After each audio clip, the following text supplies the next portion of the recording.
Yes, I'm live. All right. I'm a little behind. Little behind. Oh man, I'm sorry. I'm a little behind. Little behind. I am live, coming to you live from Facebook, from Twitch, and of course from YouTube. Very excited to be here. Very excited to be here. I am going to go ahead and check everything out to make sure I am good to go. Bear with me one moment. I am running a little bit behind today. So I'm good on Facebook. Hopefully, I'm good on YouTube. All right. And okay. And let's check myself out on Twitch. Twitch is something different, new. I'm going to kind of work on. Looks like I'm good to go. Okay, I'm good to go. So I'm very excited to be here. Thursday night football, man. If you didn't watch Thursday night football, you missed out. It was a great game. Some interesting observations. These two don't look like really good teams. I think that these two teams will be better as the season goes on. With the Giants, Saquon Barkley does not look at all healthy. I'm going to say, try to get this center. Okay. I'm going to say he looks like 60, maybe 70%. He does not look right. He doesn't even look close to right. I also thought it was interesting. Andrew Thomas is on the left side, Solder's on the right side. Thought that was kind of interesting. I saw on social media today that Kadarius Toney, their first-round draft pick, was not happy. Normally, when a rookie complains about playing time and opportunities, I normally won't agree with the rookie, but I think he's got a legitimate point. I mean, I didn't even see him play in Thursday game, and he should have been the primary kick and punt returner. So I don't get that. The defense did not look great. Daniel Jones does not look like he's going to be a superstar quarterback, and that's a bad thing for the Giants. It looks like they're going to have to move on. Tyler Heinicke is going to get an opportunity to be the starter. I think that's interesting. I think it'll be fun. I'm pulling for him, but I don't think he's really a legitimate NFL starting quarterback, but he played well. Great, entertaining game. I'm 2 minutes in. I'm drawing a blank. Oh, man, I can't believe I'm drawing a complete blank. The running back for Washington. Man, I am so sorry. I am drawing a complete blank. Okay, I'm gonna have to look this up. I'm drawing a complete blank. I love the guy too, Antonio Gibson. Why is he not getting more touches? The defense also does not look good. Cosme also struggled as a rookie, but he'll put on the NFL 20 and he'll be good. So, yes, you know what? I really thought that when they went ahead and kicked the field goal, they go up by 2. I really thought that was a big mistake. I think that they should have just said, screw it. We're going to try to get in the end zone, score a touchdown. We're just going to go for the win. It was a conservative play call. Normally against a backup quarterback and when you have a really good defense and you have backup quarterback, it's the right play. I didn't think it was the play here. I really didn't think it was the play here. The offensive line struggles. Heinicke can play. I thought they should have used Gibson more. I have kind of a man crush on him, even though I couldn't remember his name. So, but yeah, that's kind of what I'm looking at here. I'm going to go over, and it occurred to me right now that I didn't put the link in. That if you want to use my bookie, I have a referral bonus link that I can put in there if you're watching this on YouTube. If you're interested, go ahead and hit me up on social media. By the way, this is my email address. You can go ahead and just shoot me an email. I can send you the link. And what I'm going to do is I'm going to go over every single game that's on my bookie. And the reason why I'm using my bookie is because you can sign up for it. If you use Bitcoin like I did, there's a bonus. In all fairness, I have not tried to withdraw funds from my bookie, so I don't know how that works. But I do have two really good bets put down, and if I have a couple weeks in a row where I win, I'll withdraw a little bit just to test the process, see how it works out. That way, I can give my utmost endorsement. I did forget to put down the link. So hey, One Pride, man, I'm not sure, but that's okay, man. That's okay. I'm going to go over every single game in the book. And if it's not available on my bookie, I can look. You know what? I forgot to grab my phone before I came on. I was running a little late, so I can go ahead and I can grab my phone and I'll grab the Westgate app and I'll look up Caesars Entertainment. So, Slasher, what is up, brother? It's funny because that's one of the first games that we'll go over, and I'm going to go in order, and I'm going to just go in order to what it is on my bookie. I'll kind of break everything down, and I'd love to get your opinion on it. So we'll kind of go from there. And you know what? We could go. Let's just go. I'm going to go in order the way it is on my bookie. And I'm just looking through here, and it looks like every game is listed. So, yes, you did, Jimmy. Yes, you did. And I was like, damn, why didn't you have Daniel Jones instead? But it happens. And tell you the truth, I like the under on the game. So 59 points. Anybody bet the over felt really, really good. I don't know if it's overrated or if they just need to play better. Sweat's having a good season. Chase Young is not playing bad. I thought the defensive tackles were going to be dominant with the outside pass rush. It's really not. The rookie first-round draft pick out of Kentucky, I'm drawing Jamie something, back-to-back names I'm forgetting here in just a few minutes. But he's got to play better. The secondary's okay. I mean, they gave Landon Collins that 6-year, $84 million deal. He needs to play like it. He came in, but I mean, look, he gave up 29 points. I don't know if it's overrated. It's just not very good, No, but hey, if you take my advice, I still like Kansas City against Baltimore. And then I just took it's kind of a cheap win, but I'll take it. I'm going to take the money line, and I'm going to take the New England Patriots. But tell you the truth, I wouldn't. 5.5 is a good one. I'm going to say Lions beat the Packers. Mic drop. One Pride 40.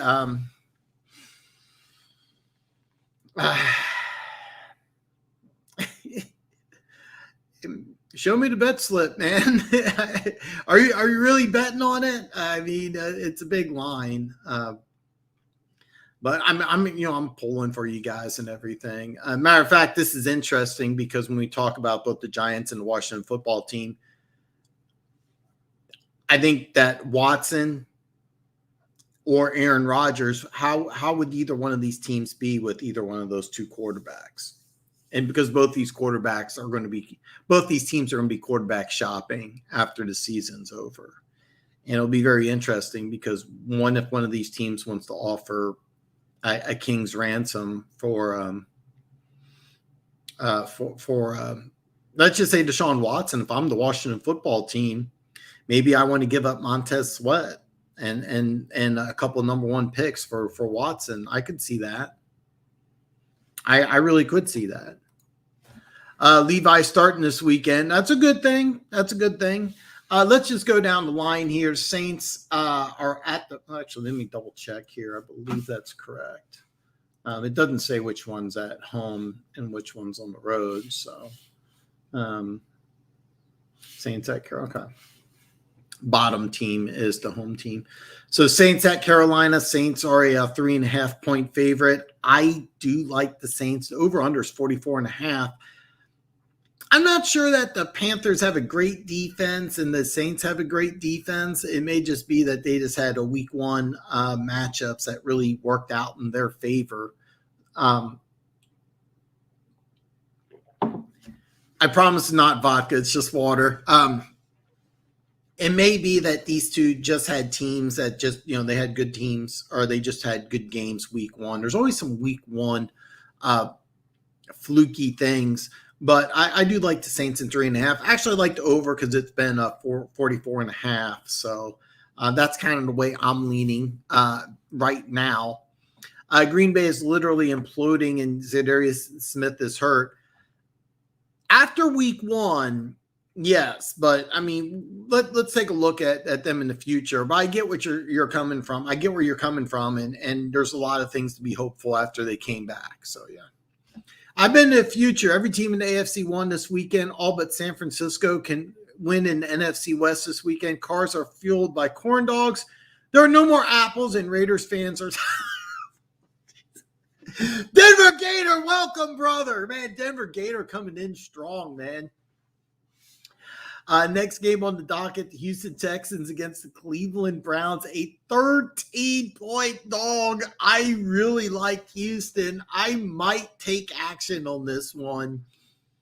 13's a big number. I would be shocked if Cleveland didn't win, but 13's a big number. I think Houston Texans keep it close. Cincinnati is a 2-point dog at Chicago. Kind of surprising, to be perfectly honest. This might be a good one to take if you're a Bears fan. Definitely think that the Bears will win this game, and Cincinnati will come back down to earth. But if Cincinnati wins this one, man, watch out. But I'd be shocked. This is kind of a tough one to gauge, but the Raiders at Pittsburgh, the line's jumped up quite a bit. It's 6.5 for the Raiders. Raiders are a 6.5 point dog at Pittsburgh, and man, I don't want to say the Raiders are going to cover that big of a line, but I do like Pittsburgh in this one, man. Which is fool's gold and which is elite? Panthers defense or Saints offense? Dustin, welcome, brother, man. I'm glad to see you, man.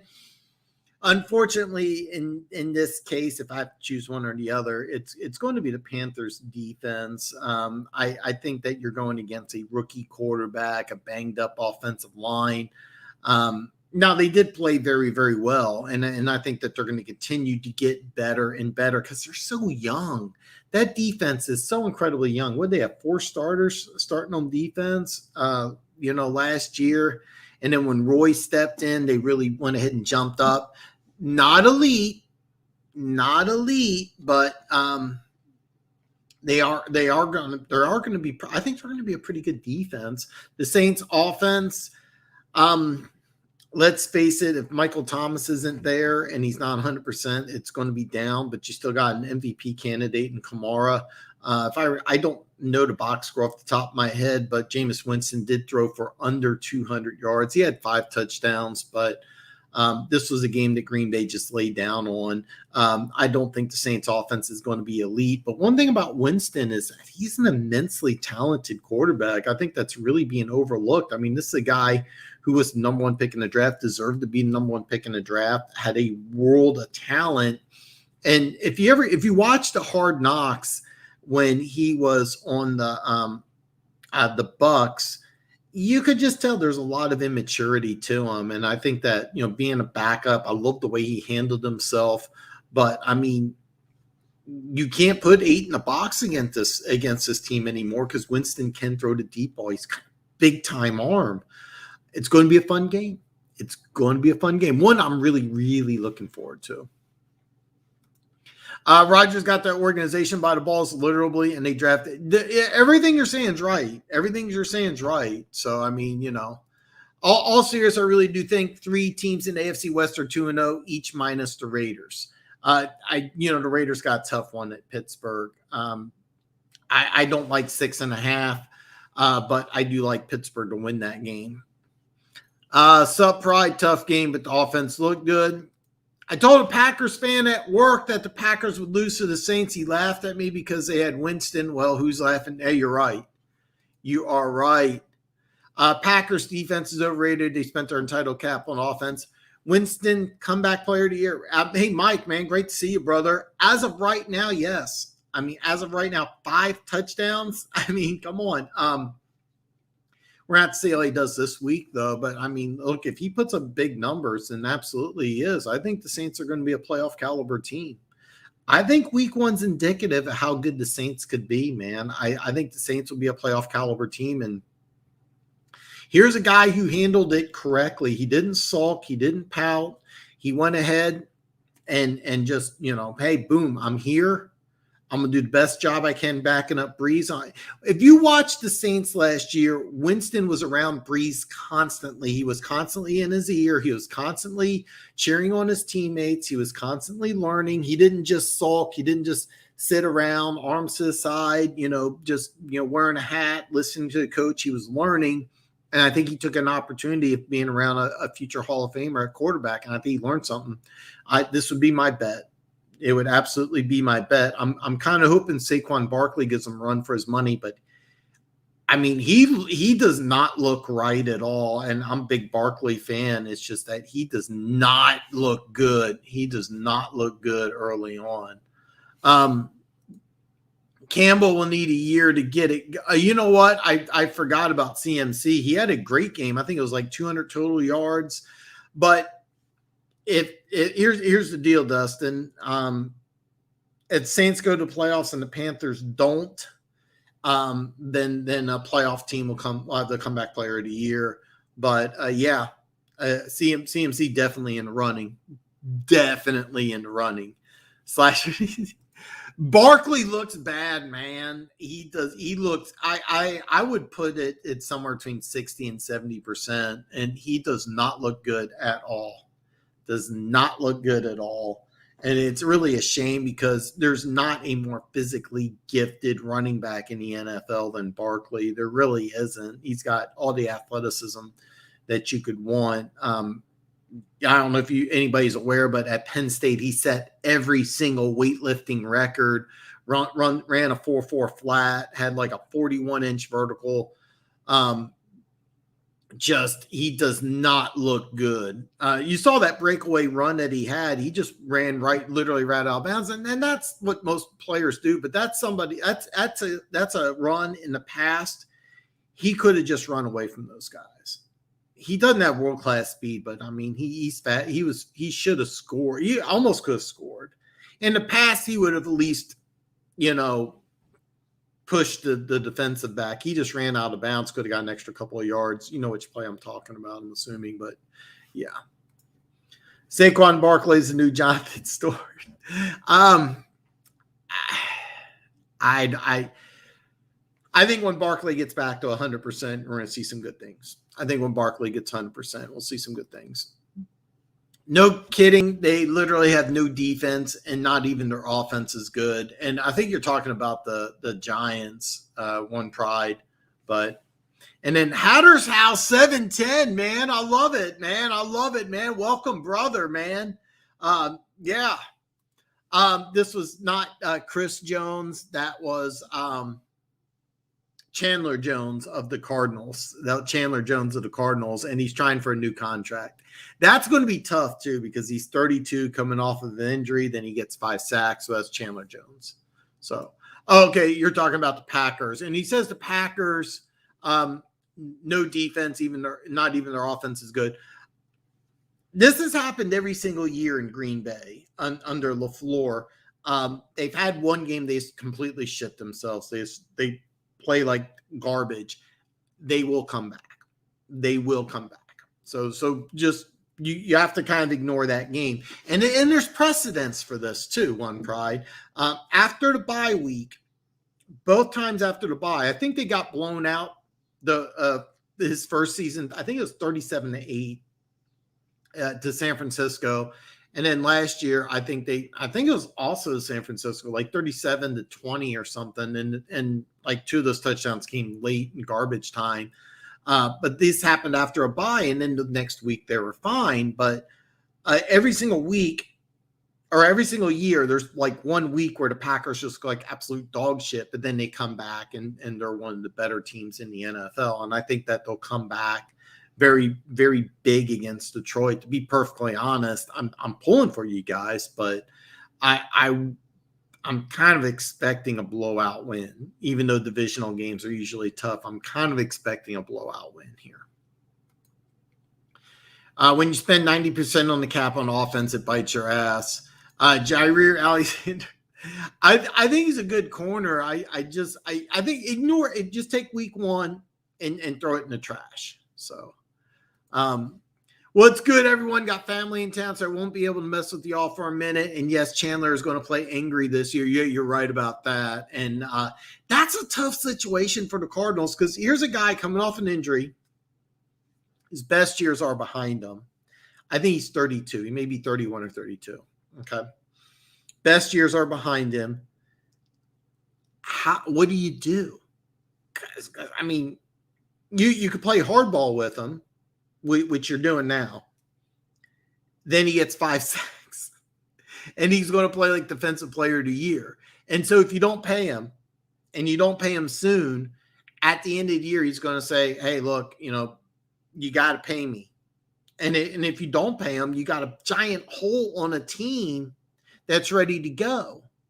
This is a team, I think Arizona's a team that's going to the playoffs. And then if they go into 2022 and Chandler Jones says, you know what, I'm going to sit out.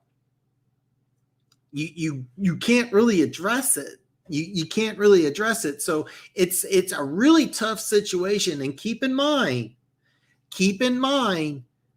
Kyler Murray's contract is going to be ridiculous. That contract is going to be ridiculous. I said this last week. He could ask for $75 million a year, and he may get it. Somebody's laughing and snickering. Somebody's going to tune in and say 75. No, he may get $75 million a year. I'm not joking. I did my math wrong last time, but I mean, it may be. He may sign a 5-year, $375 million contract. He might do it. He may get $200 million guaranteed. The contract might be that ridiculous, but he's going to get something just crazy, insanely high. It's going to be comical. Like the number is going to be comical. I'm telling you this right now. So the Chandler Jones contract is difficult. If I'm the Saints, I don't know what to do. If I'm the Saints, if possible, I give him a deal like you gave Hopkins. You gave DeAndre Hopkins. Give him a 2-year, $50 million deal. Just give him a 2-year, give him a ton of money, and just hope he can ball out for a couple of years. But he's on the downside of his career. It's a tough contract. It's a tough one.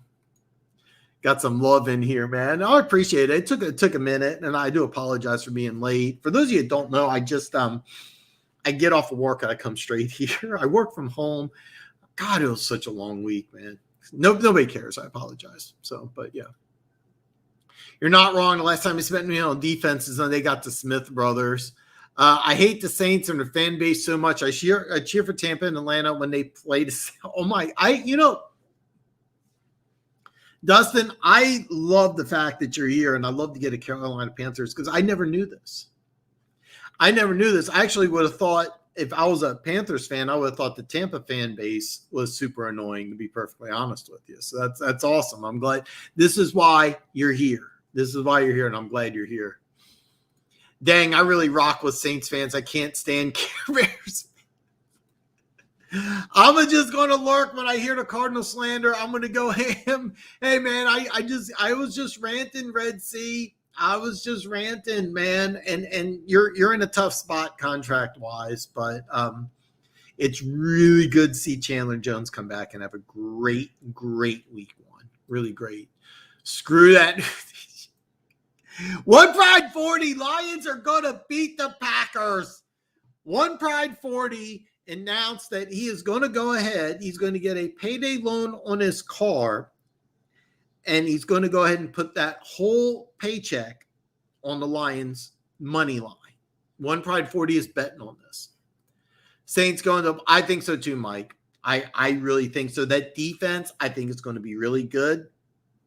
Alvin Kamara is going to play like an MVP, and Winston prevents them from defenses playing 9 in the box, or actually 7 in the box, 7, 8 in the box.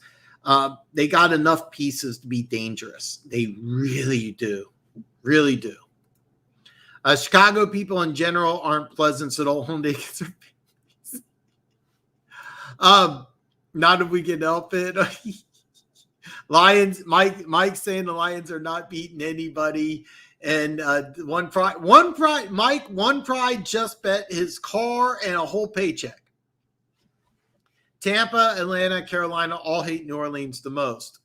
I am kind of surprised by that, Dustin, but I'm so glad you're here, man. I'm glad to know that. Z Smith is out. It doesn't matter because you still got Preston Smith. Now, Z Smith's an important part. I'm not saying he's not, but you got Rashawn Gary and you still got the other Smith. You got Preston Smith. So you still have some pieces in play. And let's see how they look this week. So if the Lions run the ball effectively, don't get away from it. And let's be very clear. They definitely do have a shot. But Green Bay is a team I think that's really due for a bounce back. This is going to be a fun game to watch. I'm actually excited towards it.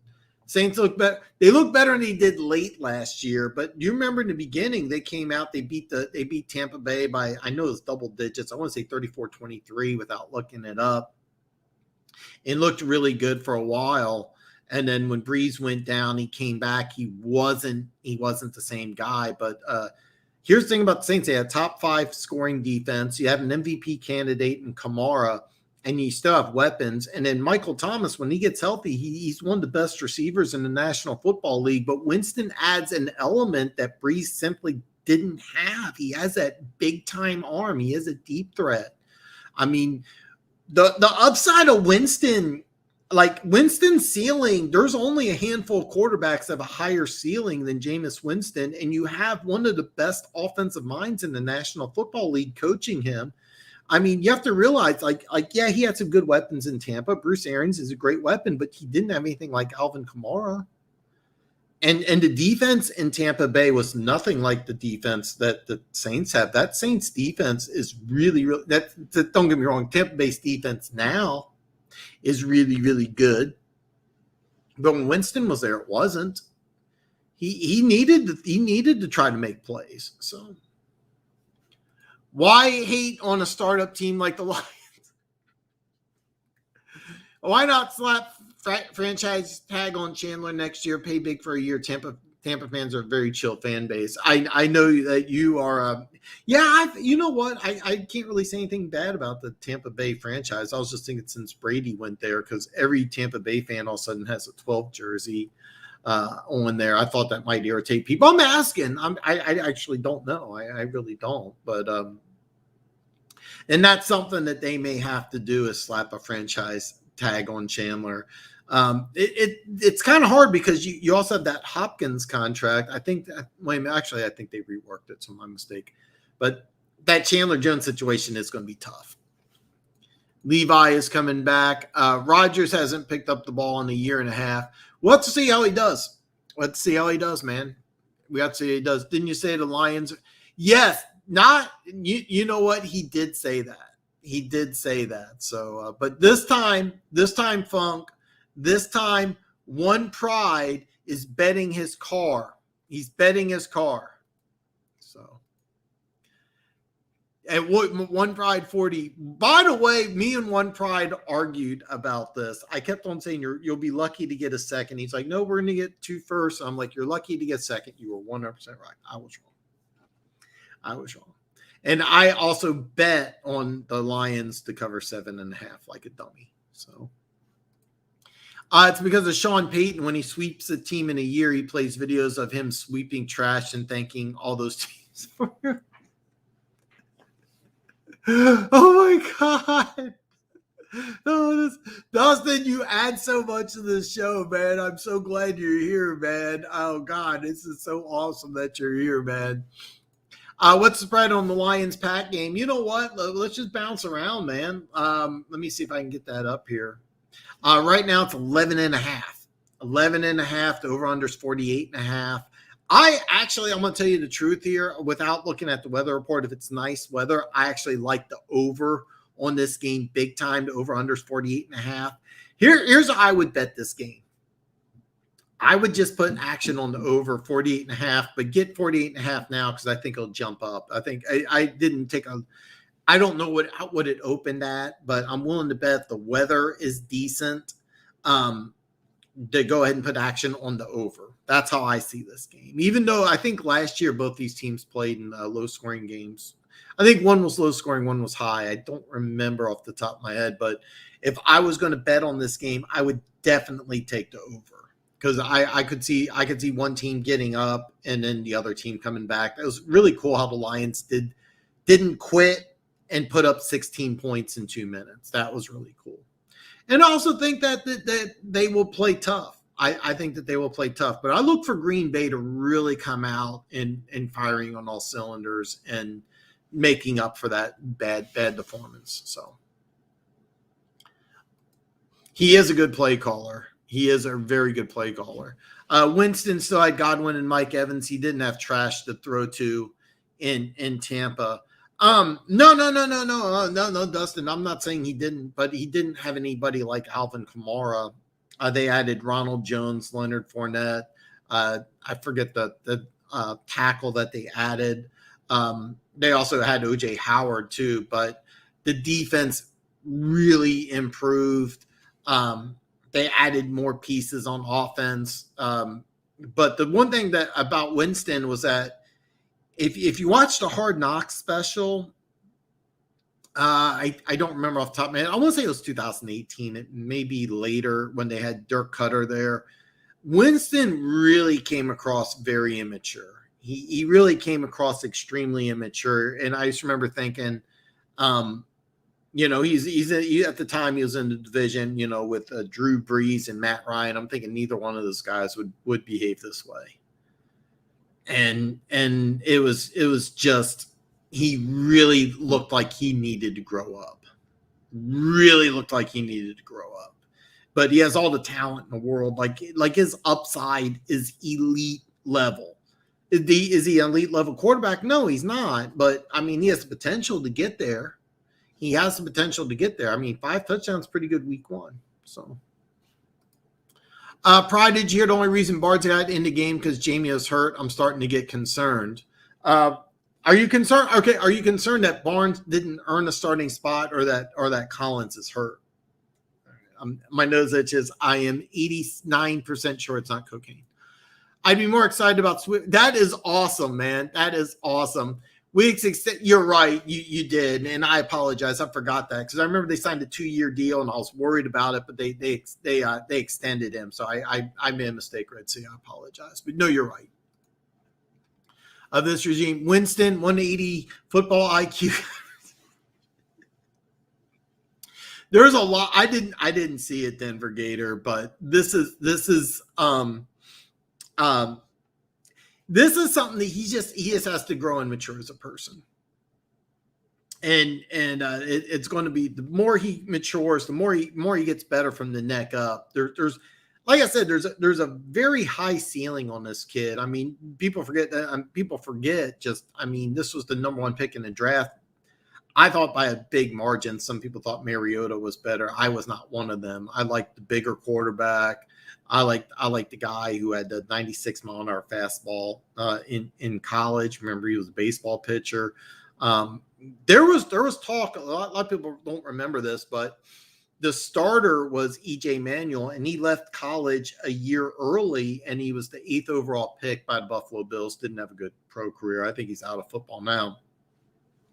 Even though this was a guy who's going to go in the first round, and even though he was going to be a senior, there was talk that he left school early because Winston was going to win the starting job from E.J. Manuel. I don't know how many Florida State fans there are in here, but that's what I heard, was that there's this Winston kid, and he was going to beat out E.J. Manuel, a guy who ended up being a top 10 pick in the NFL draft. Winston was going to come in as a true freshman and beat him out. Apparently he was that good. And as a true freshman started, and then, won national championship and won a Heisman Trophy and number 1 pick in the draft. I mean, the arm talent is immense. I mean, he gets everything from the neck up ironed out. There's no ceiling on this kid. It's a very, very high ceiling anyway. Panthers are the only team to run exotic blitz packages in a 3-3-5 look. I think it messes with Jameis's head. Carolina runs a defense unlike anyone in the NFL and it's built to take on the team. I agree with that. And the best part is about this Carolina Panthers defense is that it's so young. I mean, 4 rookie starters last year. I actually, you have to answer this question: is J.C. Horn starting? If so, you just have so much youth on that team. And then I see your comment here about Barnes. I'm sorry, Brian Burns. My mistake here. And that guy's a really, really good player. We were just talking about Florida State. So much young talent, and I think it's a combination of the scheme and the talent. But if everything comes together, the Carolina Panthers defense is going to be awesome. Plus, you combine that with CMC. I will admit, Dustin, I did not watch the Panthers-Jets game. I had to work a lot. This week I had to work a lot of overtime. The next game on my list, and I'm going to try to watch the whole thing before Sunday. Tries the key word is Carolina. I'm sorry, not Carolina. Tennessee, Arizona. That's the game I got lined up, ready to go. And I kind of want to see how the defense matched up against Tennessee, specifically Collins and Isaiah Simmons. But if I can get through that game, I do want to watch Carolina and the Jets. I do want to see. There's several things I'm looking for in that game. So, Derek Brand, Daniel crushed poor Zach. I kept on telling you, man. I know you didn't like the guy, but I think that this guy has a lot of upside. He was my number 2 player coming out a couple of years ago. I really love this kid. So I know you don't like him, but give him a chance, man. Give him a chance. Horn actually looked good, and Jackson is looking good. These are big things, big things. If there's any Florida State fans in here, I have a big F you. Oh God, you know the 90s in the state of Florida it was actually funny because like Florida was big, Florida State was big. Miami wasn't. Miami like took the 90s off, and then they built that really great team in the 2000s. That was a fantastic team. What was it? 2 national championships, and then lost to Ohio State in that famous game that went. I think it was double overtime, something like that. But yeah, there's guy. Yeah, tell you the truth, college football. So I didn't, actually, if you get a chance, I saw something on Instagram. It was like they were saying it in the comments of maybe in the last play in the game, but there was a sack, and a Florida Gators defensive player was running for a touchdown. One of his own teammates sacked him, like tackled him, preventing him scoring a touchdown. And it's like, what the hell? So maybe you can shed some light on that. Dustin, sadly, Patricia ran that 3-3-3 big nickel, and it failed here. Okay, now Funk, the difference is that the base defense is a 3-4. And what they're doing is they're running the base 3-3-5, and then when they go to a 3-4, that's a sub package. It's a little different than what teams are doing. They're running that college 3-3-5 in Carolina that NFL teams are. College teams are running, because most college teams run a 3-3-5. So they're trying to implement the college style defense, and I'm not really sure that it's going to work. Ton of youth on that defense. So I have high expectations, but it's slightly different. Red Seed answers no. I only saw the highlights. I haven't. This week's been very crazy, and nobody wants to hear about my personal life, but I'm working a ton of overtime this week. It's crazy. I'm working 10 to 12, sometimes plus. It's insane. So I know that's actually the next game. I have the YouTube streaming service. All 32 teams are saved. So anytime an NFL game is played at any time on the NFL Network, on any other station, it saves to the DVR, which is unlimited. Pretty cool. So I can watch all the games. This week, I have not had the time to watch near as much football. So no, I have not. I apologize. I have a YouTube channel, and I need to do better. I'll be honest with you. I should watch every game. Normally on Tuesdays, I get to watch a ton of football. This Tuesday I didn't. So I apologize. I have that. That is my next game, though. That is my next game. I actually have it queued up. I started watching this just to get rid of like the intro. I just fast forwarded through it. So like I turn on the TV, that's like the next thing that's on. So I ideally tonight, tomorrow, before Sunday. So I'm sorry.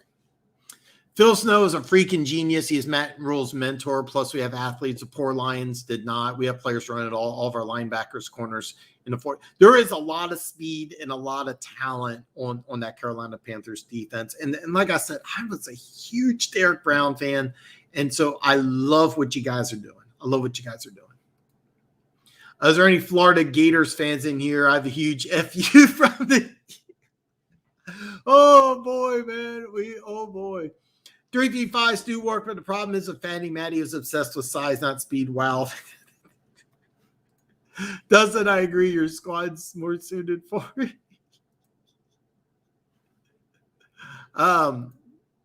Yeah, Carolina's the closest thing to Clemson. Patricia's oversized linebacker. Yes, that was what he was trying to do. Is that he was trying to build a modified 3-4, and I apologize. I have no idea. There's this fly just like circling around here. I am going to kill him sooner or later. He's coming close to death. Yeah, Patricia was implementing size in that old school 3-4 where you have those giant inside linebackers that can take on guards, and it just didn't work. It's kind of a damn shame because I understand what he's got. But Red Sea, do you think Larry Legend comes back? Do you got any player props for the week? I'm liking Nick Chubb plus 100 yards for plus one. Wow. No. And Jimmy, if you're, I apologize because I meant to put a link to it on below.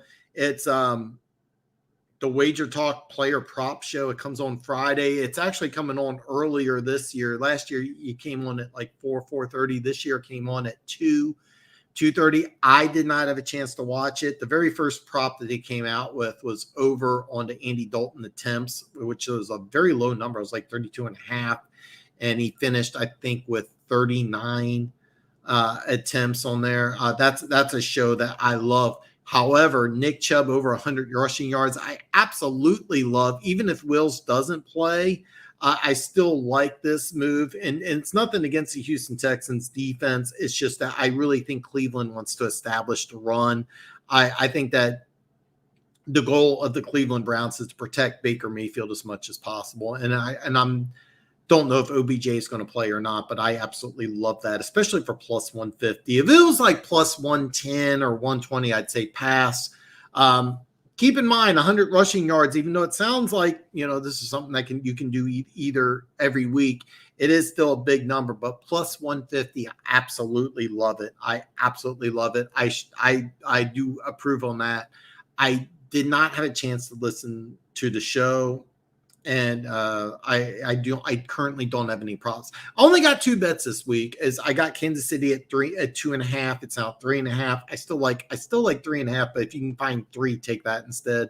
And then I just like a weenie. I'm taking a money line on the New England Patriots. I got it at negative 210. It's now at negative 255. I got it when it was at 3.5 point spread, and that's 5.5. And I think New England will cover 5.5.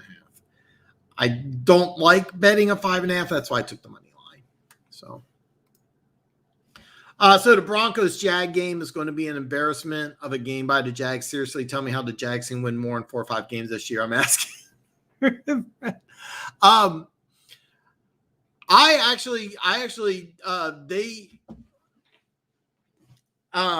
think that's fair that they're going to win about 4 to 5 games.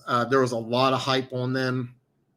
Travis Etienne being out is a big deal. Excuse me. It's a very big deal because there's no speed. And one thing about the Urban Meyer offense, it's really predicated on speed, and they just don't have it.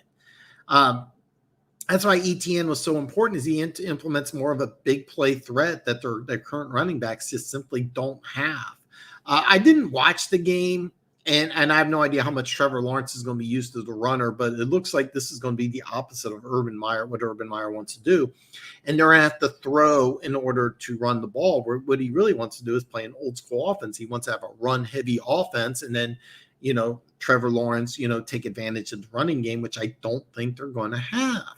So it's going to be a struggle. And then the 3-4 defense that they're going to implement is going to be better towards the end of the season than the beginning of the season. But it's completely different than what they were wanting to do last year. They should have been running a 3-4 last year. Why they didn't have a 3-4 last year, I have no idea. It will work out. But early in the season, it's going to be a struggle. And I'm worried about Jerry Jeudy being out for a couple weeks, but for the Jaguars game, you're in good shape. Matter of fact, let's just talk about that game. By the way, if you go to my bookie, this is okay. It's funny because there's a selected for you thing, and the Jaguars Denver Broncos game is the one that's selected for me. Denver is a 6-point favorite at Jacksonville. The over-under is 45. I actually like the over on that game. I'm going to pass on betting that, but if I was going to I'd take Denver in 6, but the over-under of 45. I really like that because I could see Denver jumping out to a lead like 27-10 or something like that, and I could see a couple garbage time touchdowns. But I do like over 45 on that one. Not because Denver doesn't have a good defense. Denver does have a good defense, and I think they'll keep Jacksonville under wraps, but I could see a garbage touchdown or two late. So, yeah. Once you watch our game, you'll see what I'm saying about our defense. We completely shut. That's kind of what I'm thinking, and I already know about Chandler Jones. I know he's a great player. I know that. I want to see how you used your inside linebackers. I want to see how you use Collins and how you use Simmons. I want to see if you used them the way that I thought you should have used them, and have Simmons like move all over the place, even and call him a middle linebacker. And the same thing with Collins. And I want to see if how you utilize them. That was the number one thing I wanted to look at. That's kind of what I'm going to pay attention to when I watch that. I know the 5 sacks that Jones had, but how did JJ Watt do? Did you have to account for him? Was he just a guy? That's another thing. I heard that one of the big things that they missed, Tennessee missed, was that Corey Davis was good at blocking downfield. That's something that Julio Jones has never had to do. So, but yeah, I want to see exactly what you're saying. I'm going to try to watch some of it tonight.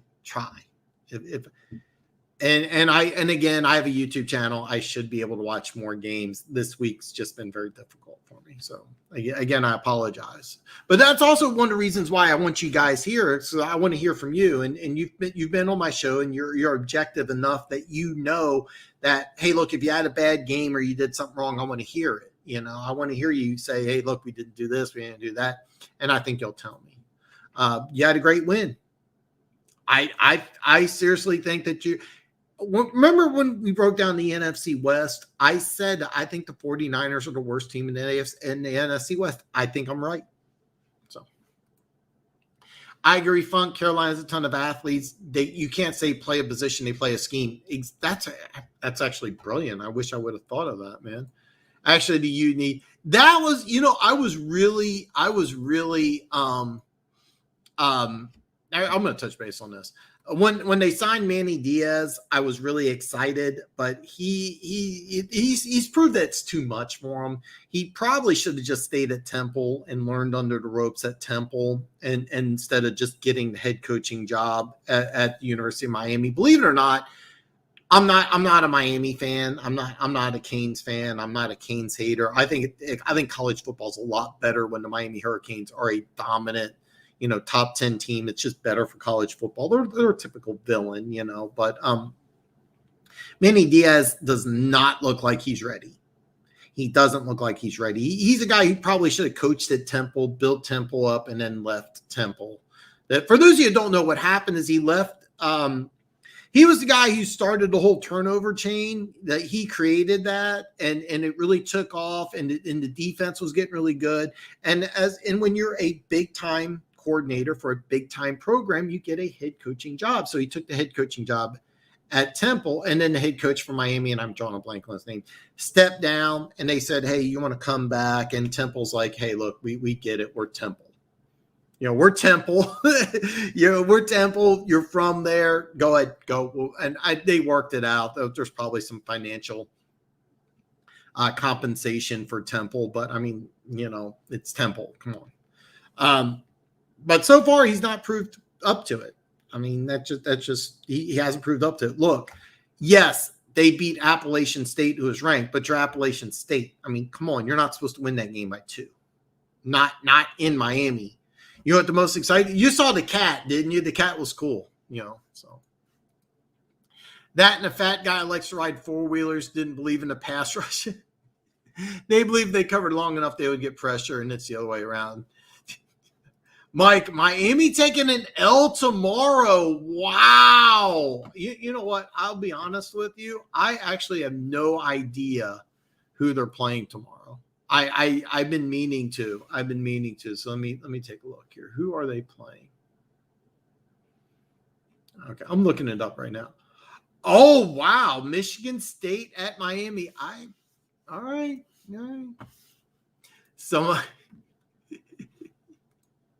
Larry's basically retired. I don't see him coming back at this point. I actually am waiting for Larry to get a job on television with Alex Smith. I by the way, Alex Smith, I haven't heard him on TV yet, but I'm sure he'll do a fantastic job. I was kind of hoping that Alex Smith would go into coaching. Such a smart dude, but Alex Smith will do fantastic on television. And I think Larry Fitzgerald, when he finally is ready, I think he'll go to TV, and I think he'll do a great job. Never hire. This is gold, Dustin. Oh God, this is good. Okay, no, that's sad. Yeah, I do too, man. That or hire somebody off the Bill Street. I'm definitely taking Kansas City minus 3.5. I do like that. That's why I jumped on 2.5, and I got 2.5 before Sunday Night Football. I was worried that I thought the Ravens would win, but they may get another injury. Sometimes it just snowballs. But yeah, Kansas City matches up really good. They've been able to beat the Ravens the last 2 years by big margins, and I expect another big win. Like I said, I chickened out. I got 2.5. So I'm scared to death. Someone steal Phil Snow. Dude reminds me of Al Pacino off every. God, I love that movie. I love that movie, man. I really do. And by the way, for those of you who don't know, Phil Snow is a defensive coordinator there in Carolina, and he was with Matt Rule at both Temple and Baylor. I don't think he's going to go anywhere.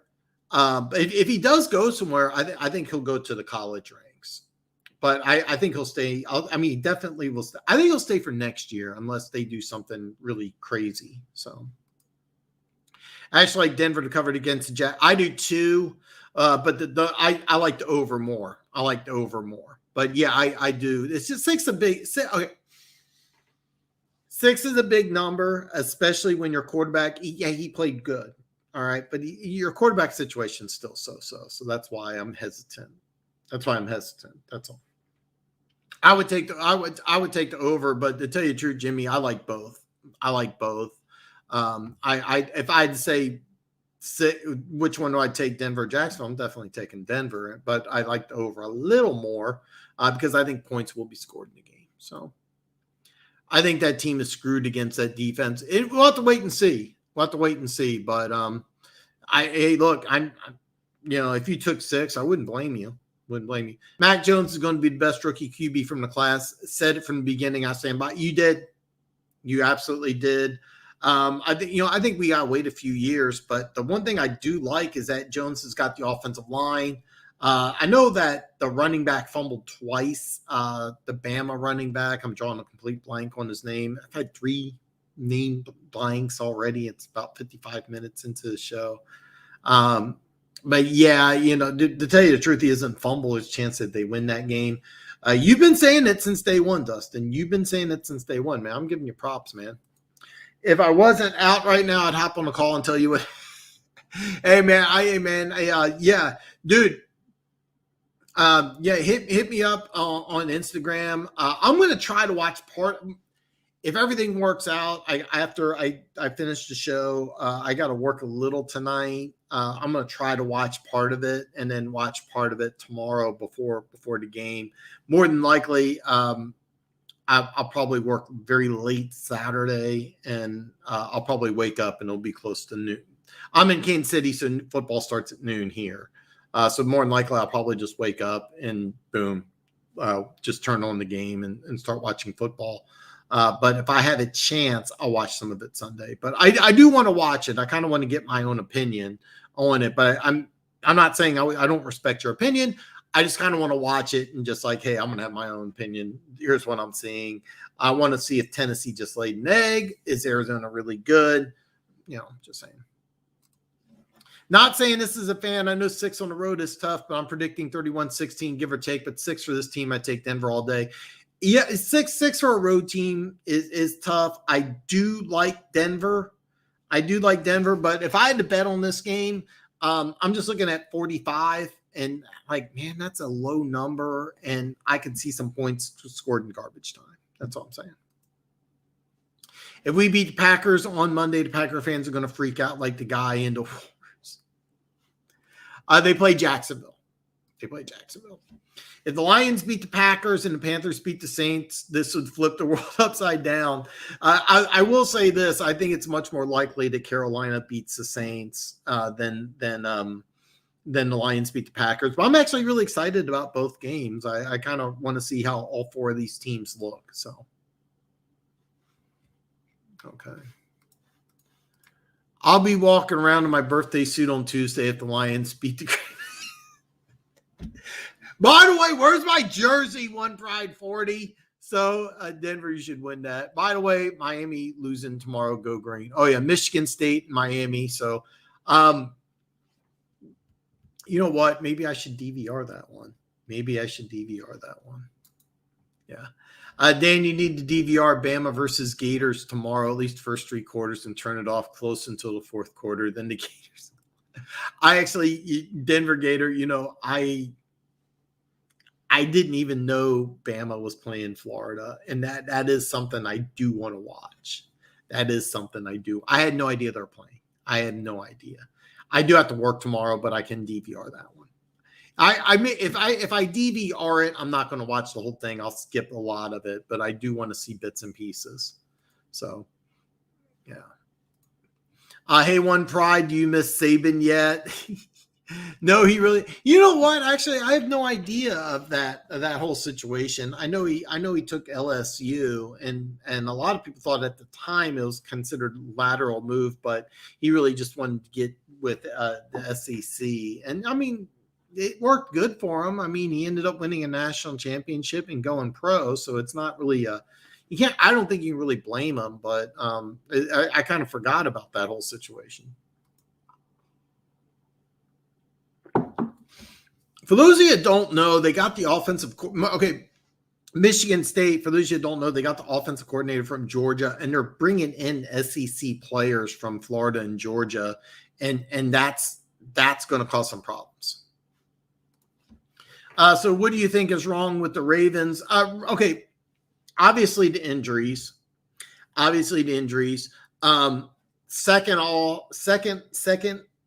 Secondly, is that the Raiders, the last 2 years, have played the first half of the season really good. They're a playoff caliber team the first half of the year. The second half of the team, they just fall apart. So, I mean, they went against a good team. I don't know if you saw it, but I mean, like, that stadium was electric. That was a great atmosphere. They got like everything that you would want from a Raiders game. You got the old school Oakland crazies. You got the Vegas glitz and glamour, and then you also have celebrities. I mean, you had Charles Woodson sitting next to Mark Davis. I thought that was cool. They had a slew of other celebrities. I mean, not just like, older guys. They had some younger rappers there. I mean, I don't follow music that much, but it was like they showed like rappers, they showed like movie stars, they showed actors, and then you still have the crazy Raiders. It was just super electric. But there's not really anything wrong with the Ravens. It's just that they went against a good football team on the road in an electric environment. And look, J.K. Dobbins, you should know, you're in Big Ten country. I had Dobbins as a better running back than CEH. And I mean, he goes out, and then his backup goes out. I mean, hey, look, you got a lot of injuries in Marcus Peters, their number 2 corner, a Pro Bowl caliber corner, goes down with an injury. Matter of fact, those in the same practice, I forget the running back's name. I think it's Gus Bradley. I could be wrong on the name. J.K. Dobbins goes down. A few days later, the backup running back goes down, and in the same practice, Peters goes down, and they're out for the year. But now I wanted. By the way, hey, I wanted Dobbins for Kansas City. I wanted Dobbins instead of CEH. I would have been happier with Dobbins. He was going to have a monster year. He was going to have a huge year. And then Lamar Jackson, I mean, he still needs to develop as a passer. So the Ravens, to me, could still win 10 to 12 games very easily. I think they're going to lose against Kansas City to start the season 0-2, but they'll win 10 to 12 games. So what do you think about the Lions-Packers line? Packers 12 seems crazy. It does. I would not touch this game. I wouldn't touch the over. I wouldn't touch the line. I'm sorry, I misspoke. I would touch the over. What was it again? I'm looking at 11.5, and the over-under is 48.5. I would take the over. So yeah, I if you do bet it, let me know. But I would not touch it. If the Lions beat the Packers, I'll ask my One Pride 40. Where, by the way, where is my jersey, man? And by the way, One Pride 40, he does a show in just a jersey only, just the top. Our defense just assaulted Tennessee. Derek, I saw that stat line. At one point in time, it was like 7 carries, 6 yards, or 9 carries, 8 yards. It was just crazy. I know the left tackle, I want to say Conklin or something like that. He's a good left tackle. He was on social media saying, dude, I got to play better. Yeah, it's my fault.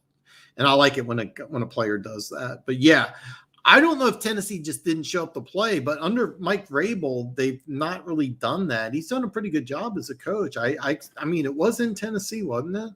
I mean, it should have been a better game. That's why I want to watch it and check it out. But yeah, I'm fully aware of the stat line.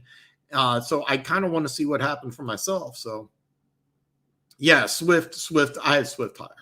Every 2,000-yard rusher has a 1,000% correct. I did a video on the Titans, and I brought it up. It was the 7 running backs that did it before. The only one who had a good okay. If I'm doing this from memory, O.J. Simpson had 1,000 yards in 14 games. Not terrible, but I mean, considering it's half. Adrian Peterson, I think, had 1,200. Eric Dickerson had 1,200, but Barry Sanders did the best, and he had 1,490. So you had a couple running backs that got injured. I remember Terrell Davis got injured, and he looked good those 2 weeks. So yeah. Lamar has to get past the fumbles. I think the Ravens' biggest issue, aside from injuries, Lamar cannot be one-dimensional. Stop playing so many cover zeros. That's just the way they play defense, and they got a lot of pass rushers, so they can play to cover zero. It bit them in the ass, and without having Peters there, it is going to hurt. So yeah. But they do got some really good pass rushers, and Lamar Jackson. That's the problem, is that instead of being a passer, they want him to be a runner. They're not telling him, hey, throw the ball. They're saying, hey, no, go ahead and run. So he's going to fumble the ball. I mean, it was funny. 2 years ago, I'm at Arrowhead, and the Chiefs played the Ravens, and we have a Derek Noddy. He's our defensive tackle. He's listed at 6'1", 6'2". He's probably like 5'10", but he's like 340. He's like this freaking wide. First quarter, Lamar Jackson goes on a direct run around the left side, and Derek Nottie shoots the gap and tackles him for like a loss or a 1 yard gain, something like that. But he's like 330, 340. Lamar Jackson kind of like gets up. It's a clean hit. Anyway, he's like leaning, and he ended up having, I think it was like 19 out of 41 through 2 interceptions. And I was like, okay, every NFL team is going to do the same thing the Chiefs did. And this caused the Ravens to go 2-2 at the time. They lost the week before to Cleveland.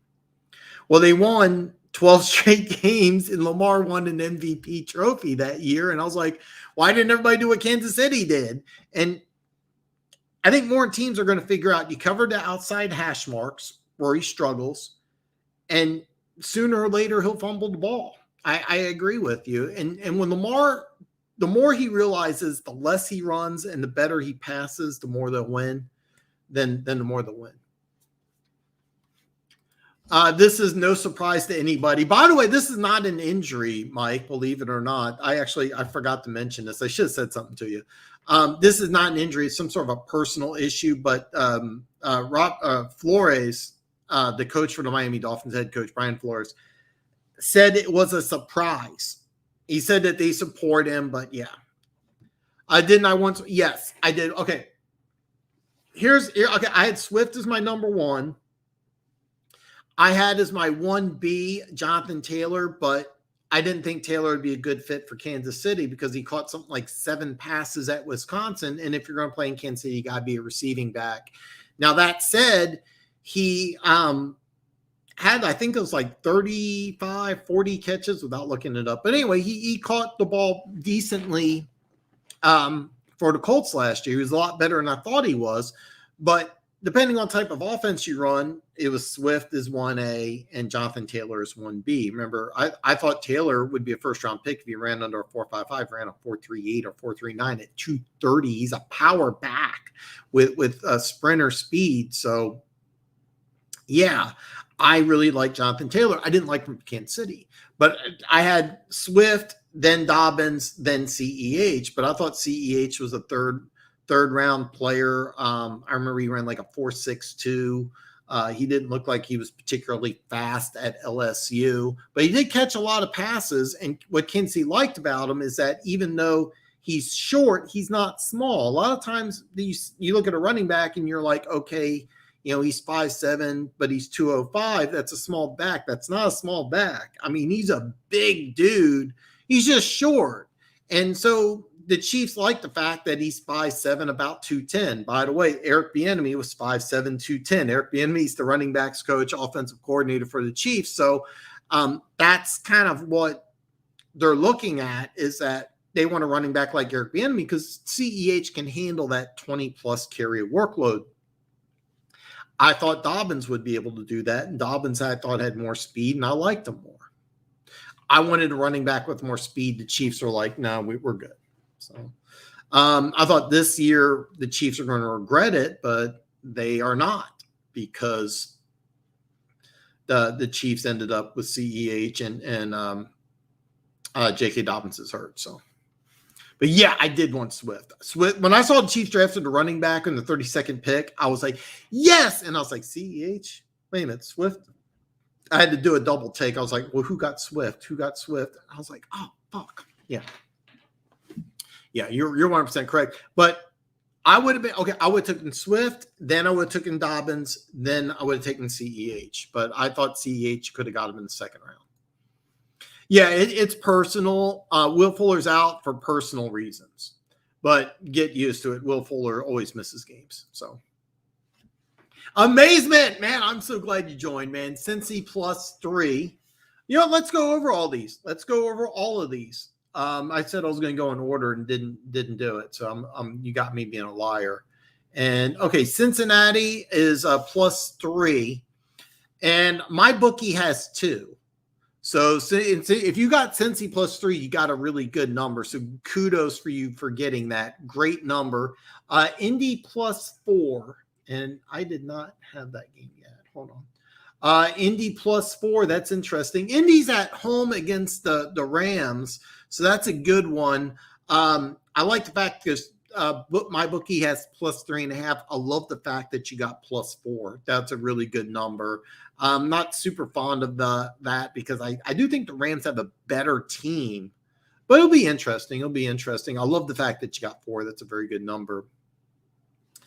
My bookie has 3, so just the opposite. I think Bills minus 4 is a bad number. You should have been able to get 3, especially on the road. I'll be honest with you. I don't know about that one, man. I really don't know about that one, but I'm going to pull for you, man. Of course, I'm pulling for you. You got the Niners minus 4. Again, I would, I do think that they can cover that. My bookie has minus 3. And keep in mind, you're going from the West Coast to the East Coast. Philly did look good that last week, but I think it's a fluke, so I get why you took it. Pats minus 6. I took the money line like a weenie, so you did the right thing and just, going 6. Last I looked, it was 5.5. Okay, it's 6 now, so I love that one. And you got Arizona minus 5. Wow. If you don't mind, let me know where you're getting your numbers at because I'm seeing 3.5. That's a big difference. I have to admit, I'm a little skeptical about that one because Minnesota could be a team that could really come back. However, Minnesota does start the year slow. Plus, you are going against a rookie left tackle. So I kind of like that. But where are you getting your numbers at? Because I know you're actually putting some money down. So I definitely am pulling for you. But my bookie has 3.5, a 1.5 point difference, majorly big. So the football team. Well, here's the deal. This is a job interview for Heineke.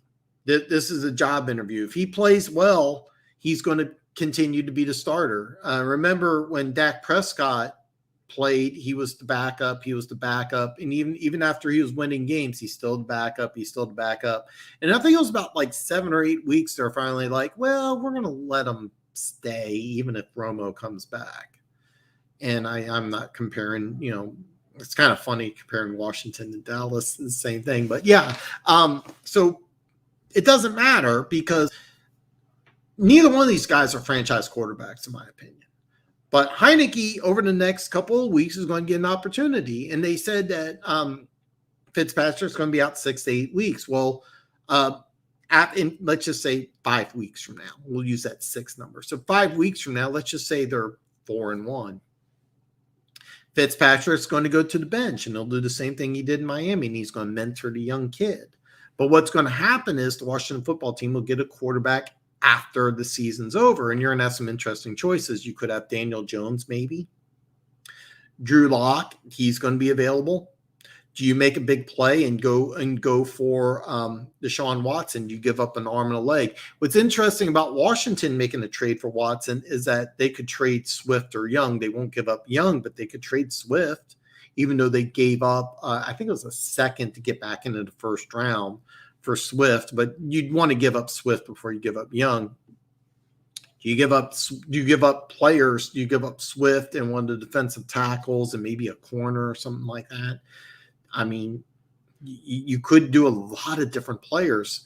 What about Aaron Rodgers? Does he go to Washington? Does he say, you know what, I'll play in Washington for a year? Why not? Taylor, Dobbins, Swifty.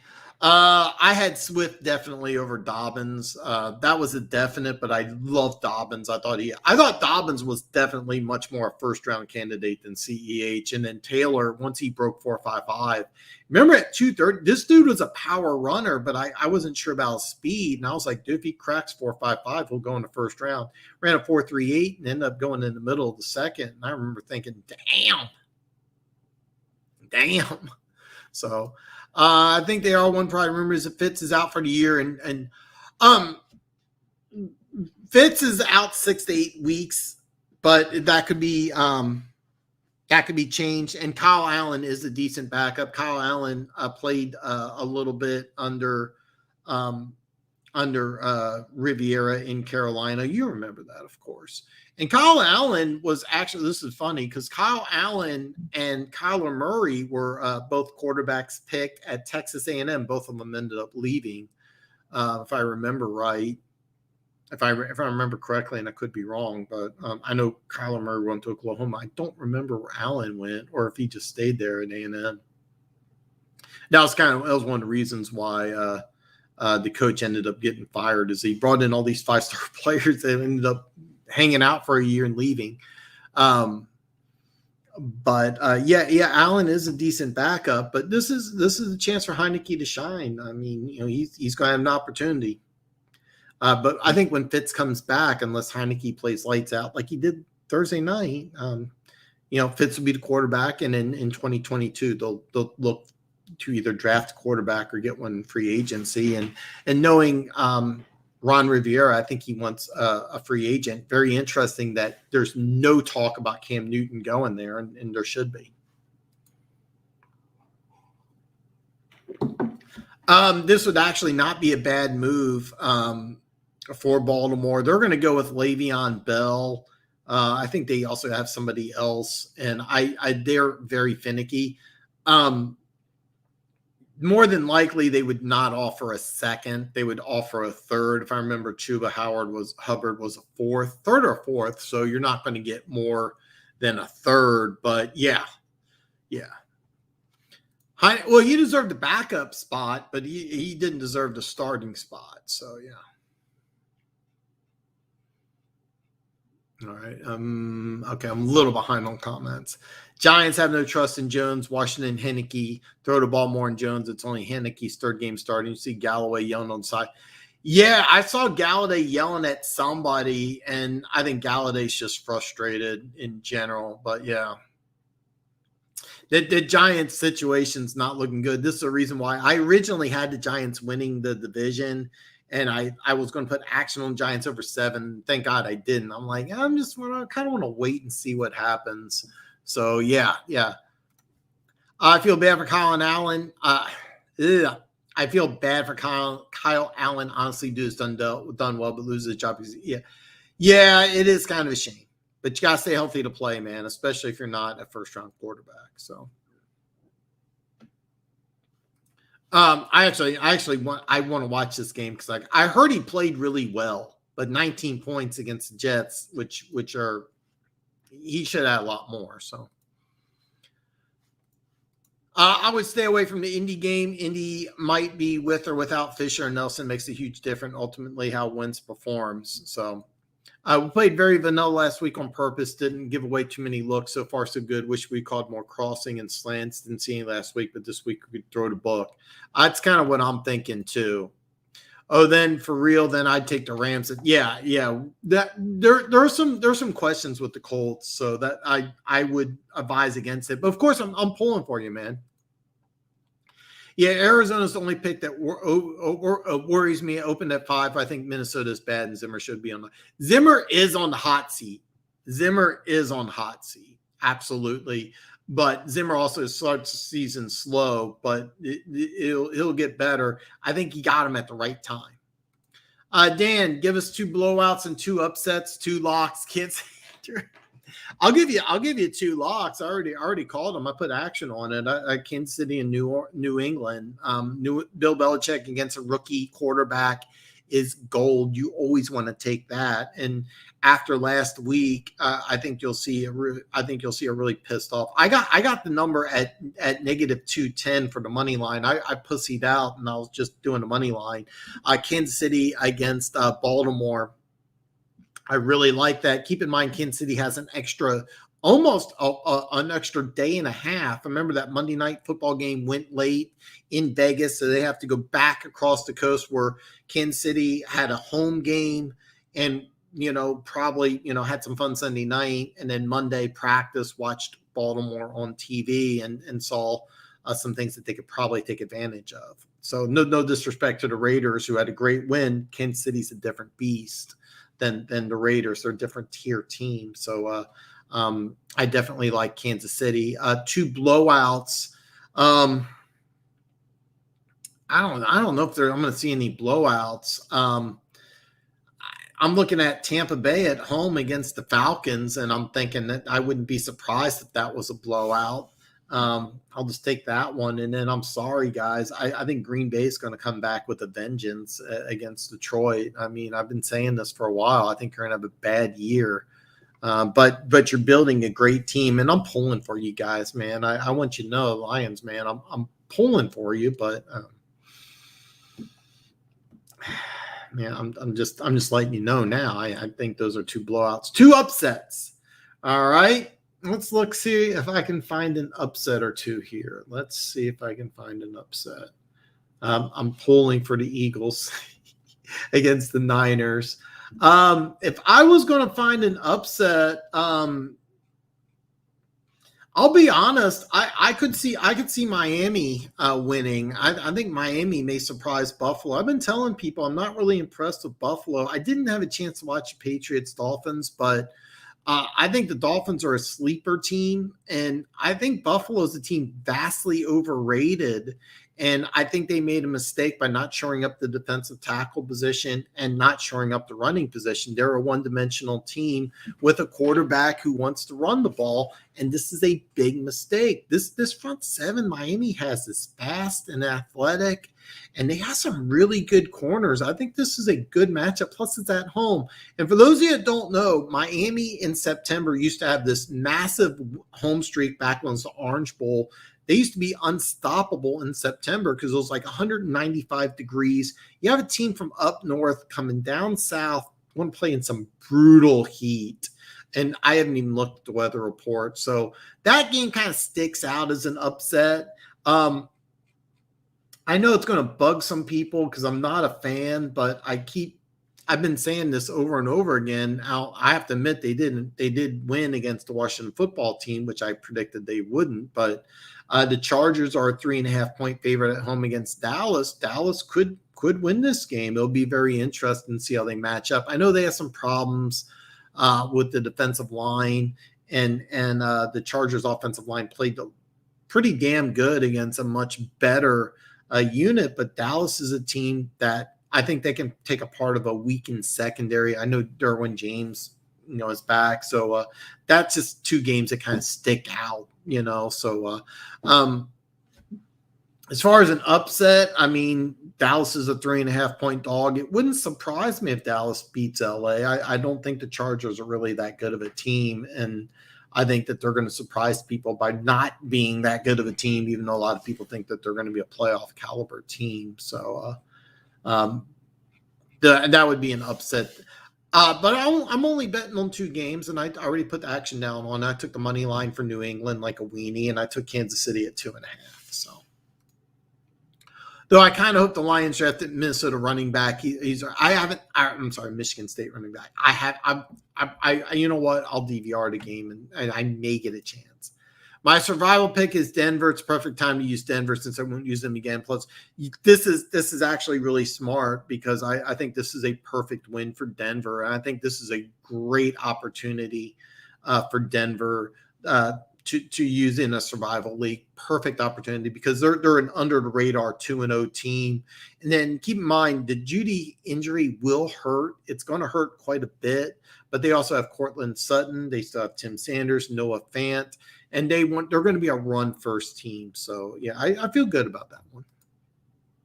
Did I say something different? I meant Montez Sweat. So Dustin, that 3D graphic of the Panthers in the stadium and the scoreboard was insane. I haven't seen it. So yeah. Amazement Buffalo. Yeah, I really would worry about that. Miami's not where you want to play early in the year. Why doesn't Reed use CEH like Westbrook and Shady and Philly? The reason why is they drafted him to be more of a workhorse, and then they got a couple other running backs that they want to use in that type of role. But basically, what they want in CEH is he's a plow horse, and that's how they're going to use him. Even though he's short, he's like 5'7", he's about 210, like from the waist down, he's built like a 230-pound running back. And what they want to do is they tried running him quite a bit. Cleveland did a fantastic job stuffing the run. Now keep in mind the Chiefs have 3 rookie offensive linemen. But they tried to run the ball. They ran the ball over 20 times. CEH got 15 carries. I thought 48.5 was gold for the over. I lost that bet. because he had 40, I think it was 42 or 43, 15 carries, 42 yards. Terrible number, by the way. He's not that type of player. Westbrook and Shady were dynamic playmakers. What the Chiefs did when they drafted him is they said, okay, we got Tyreek Hill, we got Miracle Hardman, we got Travis Kelce, and at the time they had Sammy Watkins. They are like, hey, we got enough playmakers. We need a guy in the 4-minute offense that can just consistently get first downs, and that's what he is. That's what he is. He's not the same type of player. Now, he is a good receiver, and he'll probably have 50, 60, maybe even more catches by the time the season's over. But he's not that playmaker. He's not that guy. And Kansas City doesn't need that guy. They got Tyreek Hill. They got Travis Kelce. They got Miracle Hardman needs to play better. We got this guy, Demarcus Robinson, that we drafted a couple of years ago, who's talented, just wildly inconsistent. If you listen to Chiefs fans, and I'm assuming from your Tampa Bay, you're not sure, that they have this. We have this. He's our number 5 wide receiver. He's Byron Pringle, returns kicks. He did score last year on a kickoff return for a touchdown, and he's from K-State. People are like, "Oh, he's really good," and I know this, but you probably don't. Chiefs social media thinks he can be a number 2 wide receiver in the NFL, and he's not. He's not even close. He's a guy that you want as your number 4 and number 5 receiver. And the reason why is because he can play special teams, but he's not a starting caliber wide receiver. But CEH is a plow horse. And that's why I wanted Swift or Dobbins. I wanted another stud because I knew Watkins or Sammy Watkins was going to leave, and I wanted an explosive playmaker. I wanted more speed, but the Chiefs are like, no, we got enough. Let's add a different dimension. So when the Chiefs get a 31-28 lead, they are going to use CEH to run out the clock. So hopefully that was a good answer. All right, man. I'm sorry, I am behind on comments. Holy shit. Okay, all right. I'll try to zip through some of these here. Denver, it was insane to see the helmets they be using as the logo. Sam Darnold, Drew, gentlemen approved it. That's a good thing, man. Pride, did you see Moby post a few videos providing video of open wide receivers? Goff just checked down. I really, you guys have to tell me, I really think this is by design. I really think that what the Lions are telling Goff is to just check down. 1, 2, 3, get rid of the ball. I believe that, but yeah. Yeah, Mike, I agree. I'm thinking Bills will be desperate and don't want to go down 0-2 while Miami's at 2-0 if they win. I've seen them, and yeah. Nobody checks down more. That's what I was worried about. But I only saw the highlights, but the highlights Bridgewater looked good. So Galladay was made good by Stafford. Do better cut Matthew a check. Funk sadly has not made quarterbacks I like in this draft. It's still early. It's still early. One Pride. Wills is okay, but he likes to run more than pass. Matched my biggest beat ever on the Fins last week and have them over 9 wins in Super Bowl at 33. I love the over 9, Mike. I love the over 9, and 33-1's a very good number. I love both of those bets, to be honest with you. Miami's a dark horse Super Bowl team because they stay healthy. They're young. And Miami's a team that's going to get better and better and better as the year goes on. I'm not convinced Myles Gaskin is, even though I loved him at Washington, he's not really a number 1 running back. You have some youth on the offensive line that needs to continue to improve. I don't know if they're up there, but this is a big week for them. Love over 9 wins. That's something I probably should have got on myself. So Cousins and Stafford are same QB, different side of the coin.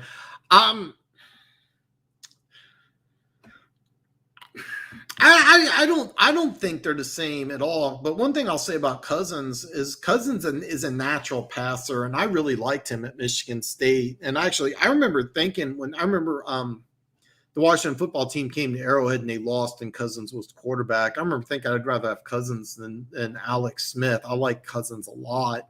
I was always surprised that the Washington football team just didn't roll with him. Why not give him a big contract? What's wrong with him? He's a natural passer. He's not elite. Now, Stafford, on the other hand, is just a big gun quarterback. I remember watching Stafford as a true freshman in Georgia. I watched him for like 5-10 minutes. I'm like, this first-round quarterback.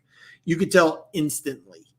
I think Stafford's got way more potential and is a little better, but I mean, I think both these guys you can win with, but you need something around them. I think Stafford you would need less than you need with Cousins. The one thing I will say about Cousins is that he really should be worried that that Texas A&M quarterback, I think you talked about him too, Kellen Mond. It would not surprise me if Kellen Mond gets an opportunity to start in Minnesota in the next couple of years. So I've been saying Funk Galladay is just I actually think that he could do better than he's done so far. I was kind of high on him, but Daniel Jones does not look good. Doesn't look at the numbers. Golf through almost 60 times, and most of them are checked down. The running back and Hawkinson and all that. He did. I looked at the numbers too, and he did throw a ton of checkdowns. But I want to emphasize this. I really think it's by design.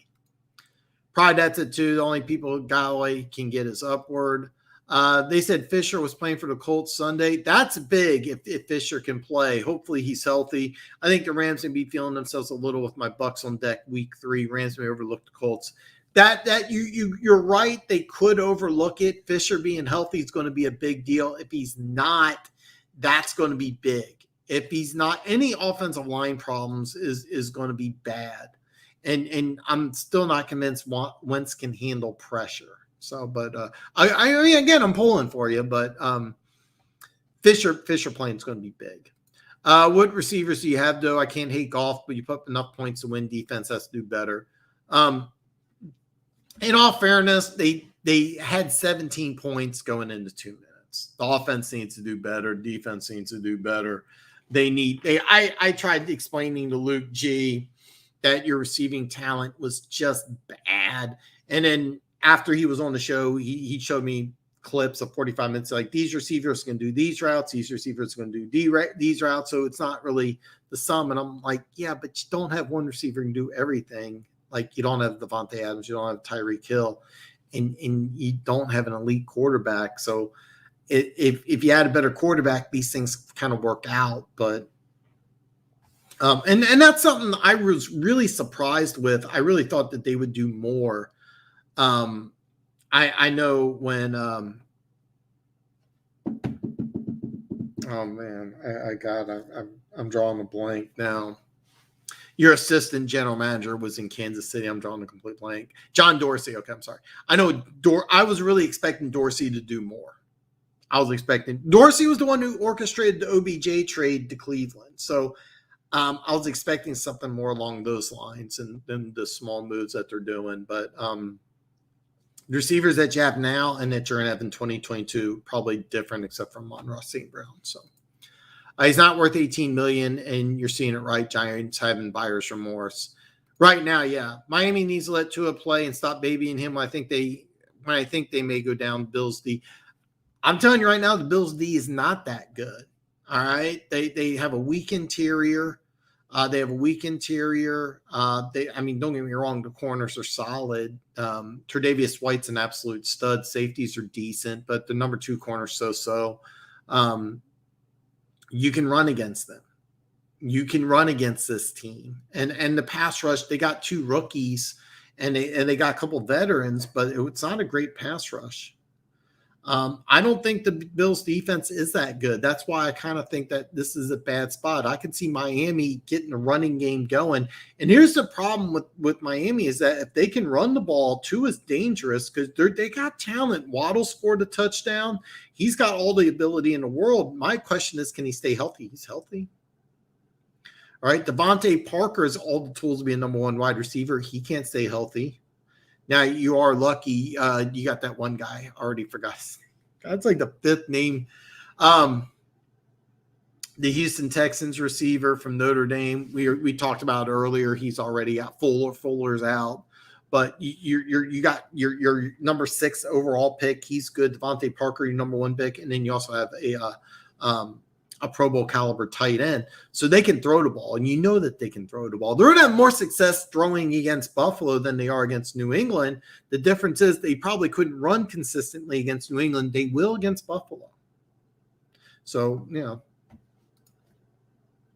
we had put up points till Bosa and the other starters had their game tape off. Is there a video out there of blown coverages on Raymond?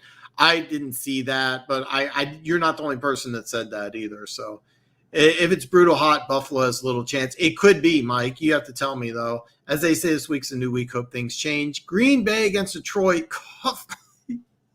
Big James Sean, welcome, brother. Welcome, brother. Man. Hey, I'm glad you're doing videos again. Hey, man, listen, I can do the hats off. Do you need me to get the cowboy hat on and take it off to come on?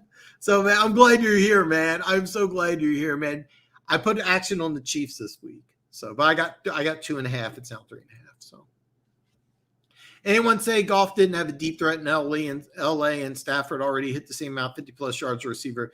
Yeah, I mean that was a big thing. Is that Stafford definitely has a better deep ball than Goff. I'm behind on comments. I'm not going to go on too much. I don't know if I really believe it's the coaching staff. All right, Funk, you know better than I do. I think the coaching staff is telling Goff 1-2 check down. That's what I believe.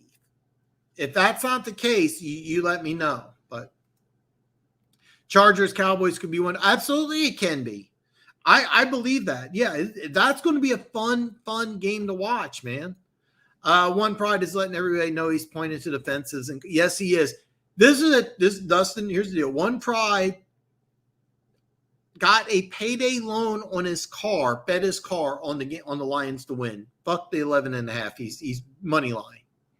All right, I'm sorry here. I'm behind on comments. Jesus. Kenneth Walker is his name. Is all I want for Christmas is a sweet. This is awesome. Yeah, I love Swift. Pringle is a chip. I was about the Packers losing to the Saints. I never had a coach named after a woman like Patricia. Never have a receiver named after potato chip.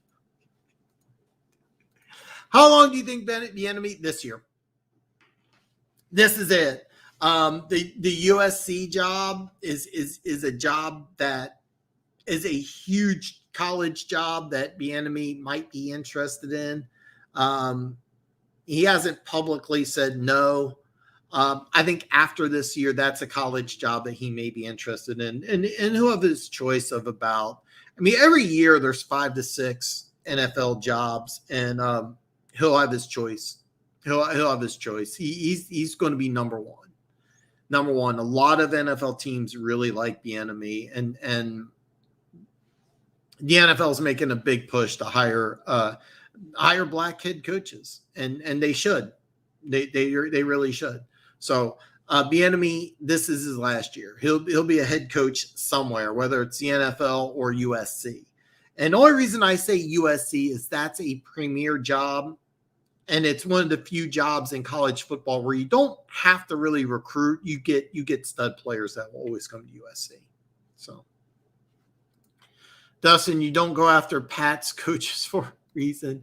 Bro, I'll send you the link. One. Yes, send me the link. Forever, he doesn't call the plays or anything. He's just a cheerleader for. None of it succeeded. Flores hasn't succeeded completely. I mean, he still has a losing record overall. So yeah. I wonder why he keeps rejected. There's some.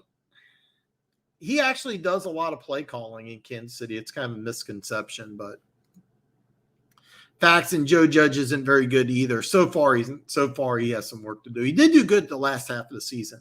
Did you talk about San Francisco versus Philly? I agree. You remind me is an upset. Philly happens to be my second pick for an upset. I didn't talk about it, but I'm definitely pulling for them to win because I got San Francisco under 10 wins for the year. This is going to be an interesting one because I think Philly could be one of those teams that's a week one fraud, and I really want to pay attention. But you got San Francisco going coast to coast. It's an early game. You got a good defense, and these two teams are familiar with each other. I mean, this isn't like you'll have two teams that are completely unfamiliar with each other. I would like Philly to win this game. I don't hate Philly going 2-0, but I wouldn't bank on it. I mean, of course I'm pulling on it, but all right, let's take a look at this real fast. I believe it's 3.5 or 4. Okay, wow, I actually think this changed as I watched it. It's 3, according to my bookie, and I would not touch this game. But yeah, I'm hoping for Philly upset. It's a West Coast team going to East Coast for an early game, and Philly has a home opener after a blowout win on the road. So hopefully Philly will be charged. Not touching this one. Not touching this one. But if you take Philly and the money line on my bookies plus 135, I would avoid it. But I'm picking. I'm hoping for Philly. So. Exactly. One pride want to hire a Patriot coach, pitch him off, and hire Steve Belichick away from Daddy. Alex, what's up, brother? Hey, Dan. I'm not going to be long, probably only for this comment, but Texans will keep the Browns game close. They don't win, but the 14-point spread is. Yeah, I definitely would pick Houston to cover. I think it's going to be a good game. I'm really looking forward to this one, Alex. Really looking forward to this one. Hopefully they get a win, man. Hopefully they beat the Browns. I'm pulling for you, man. The line's way out of line. Line's big. I mainly think, and I think you do too, San Francisco is overhyped from how you perceived from the Detroit game they're already dealing. Yeah, Mozart and Jason Verrett's out for the year. The Verrett injury is much bigger than the Mozart injury, believe it or not. A lot of people think it's flip-flop, but no, they were banking on Verrett to have a big year. He was their number one corner. He's out the whole year. And even though the defense is more predicated on the wide 9, the front 4 of the wide 9, their number one corners out, and they were already thin at cornerback. They had Richard Sherman, who didn't play much last year, but he was big in the locker room, and he was a starter when he was out. So he's gone. Jason Verrett, now he's gone, and you're already weak in your secondary. It's already a weak spot to begin with. So yeah, I agree with you. You saw my video. I got action on San Francisco under 10 wins, and I think I'll hit. I don't care if it's 9-8, but I'll take a lot. I don't want to sweat it out that much, but yeah. Eagles to be tricky too. Niners actually stayed out east playing back. Actually, I'm glad you pointed this out. I didn't know this, but it's still difficult for a West Coast team to go to the East Coast team. They have to stay there. You're still away from home. You still don't have your home facilities. It's still tricky, and it's still an advantage for Philly. Still definitely a big advantage, and Philly fans could be it could be a great environment.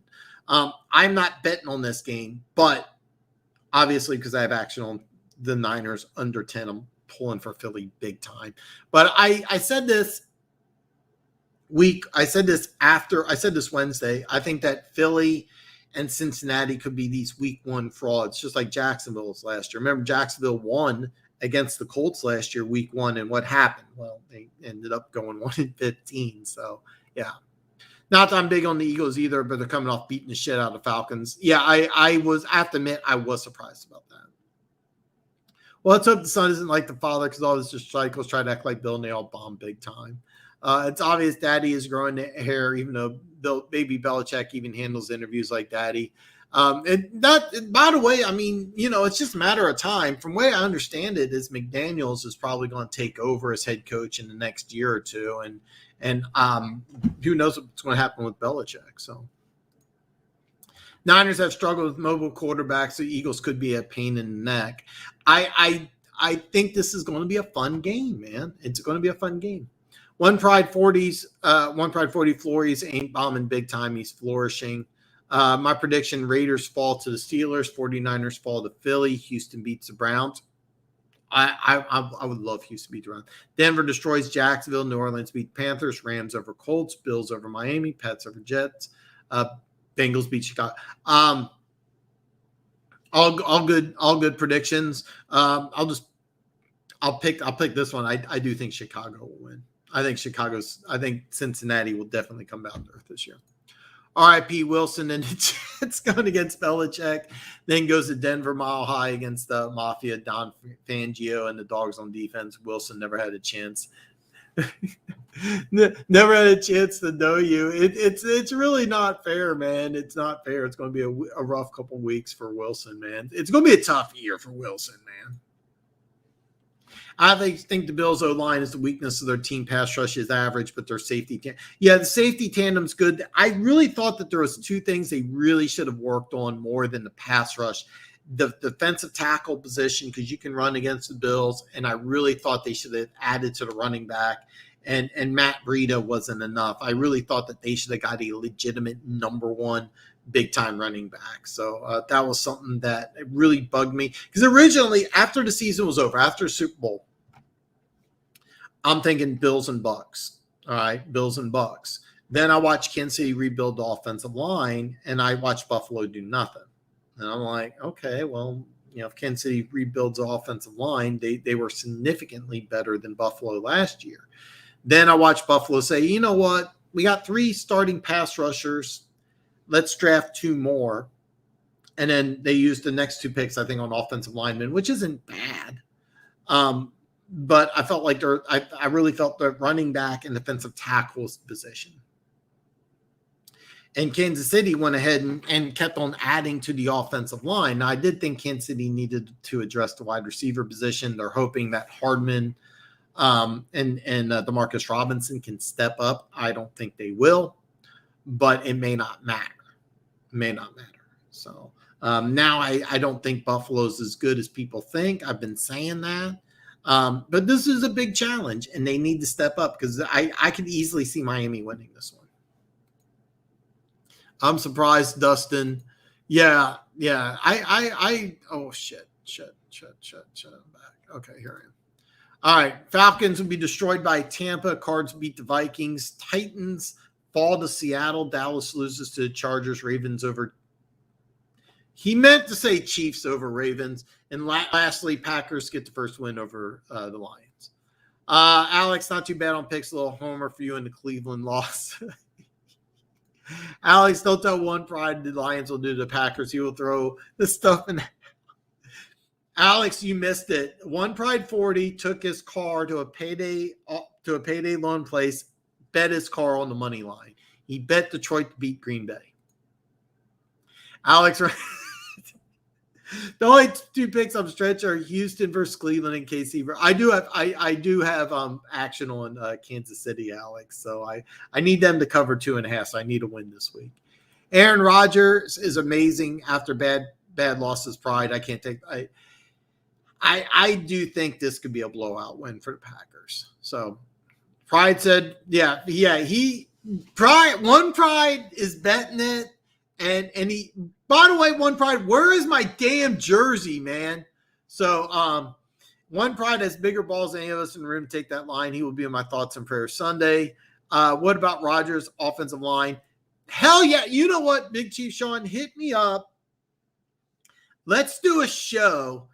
Twinkies, Oreos, and what was the other one? Those We're doing Twinkies and Oreos. So we got to do a show. We got to get it together. I'm dying to do it soon. Man. So yes, I'm on. I'm definitely on for it. We just got to figure out a time. And I will admit, we'll have to work on the time, because I am working a lot of overtime lately, but we'll make it work. But yes, 100% on.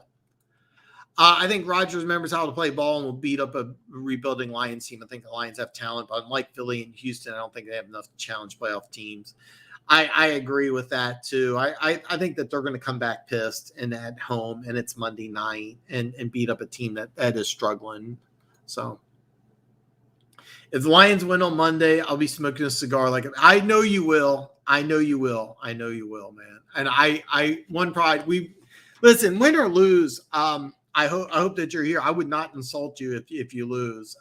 As you recall, I didn't chew out Luke G at all, even though thanks to him, I did bet on the Lions and I lost. Now, in all fairness, if I would have waited, I would have got 8.5 and collected. So I'm rooting. I am too, man. I mean, I'm pulling for the Lions. Like when I watch this game, I'll be pulling for Detroit, but I would not do it. So.